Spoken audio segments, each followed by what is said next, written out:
Wife of bone సత్యం, తన కుమార్తె ఝాన్సీ, తన అల్లుడు మురళి, ఈ ముగ్గురు మీద ఒక ఫ్రీ ప్లాన్లుగా ఉద్దేశపూర్వకంగా వాళ్ళ భూమిని కాజేయాలని కొంతమంది రియల్ ఎస్టేట్ వ్యాపారులు అయినే రౌడీ ఓపెన్ విశాఖపట్నం నుంచి కిరాయించి ఆస్తులు తొడిగి 12:30 మధ్యాహ్నం మిట్ట మధ్యాహ్నం 12:30 నుండి దాదాపు సినిమాలో చూస్తాం వైభ్రాంతులు గురిచేసే వాతావరణం. కర్నూలు, కడప ఆ ప్రాంతాల్లో ఇలాగే జరుగుతున్నాయని మనకు తెలిసి పేపర్లో జరుగుతుంటాను, సినిమాలో చూస్తాం.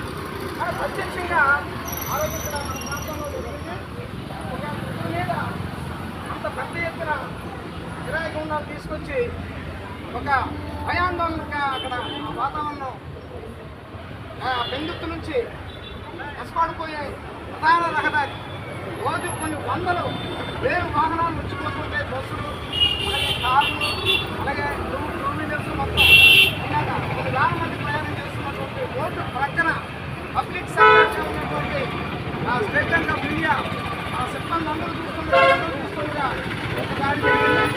ఆ దాడిని 10,000 పోలీస్ స్టేషన్ వారికి కంప్లైంట్ ఇస్తే ఎఫ్ఐఆర్ అయింది.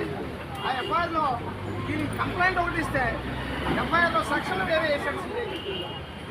అంటే ఉద్దేశపూర్వకంగా వాళ్ళు, ఉద్దేశపూర్వకంగా పోలీసులు ఇంతమంది ఎస్సీ కుటుంబం మీద టార్గెట్ చేసి ఆ భూమిని అలా కట్టబెట్టాలని పథకం ప్రకారంగా దాడి జరిగింది.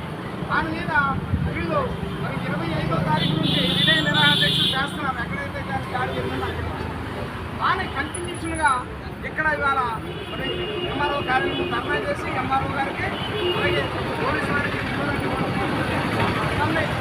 పిలిచి సమాజంగా మన ఎస్సీ సంఘాల అందరూ అందరికీ ఈ యొక్క వీరత్వానికి తెలియజేస్తూ యొక్క కార్యక్రమాన్ని మొదలుపెడుతూ ముందుగా మన దేవుడైనటువంటి మన భక్తులకి డాక్టర్ బిఆర్ అంబేద్కర్ గారిని ముందుగా మనం మరి గౌరవించుకుంటూ సీనియర్ నాయకులందరినీ పిలుస్తున్నాను.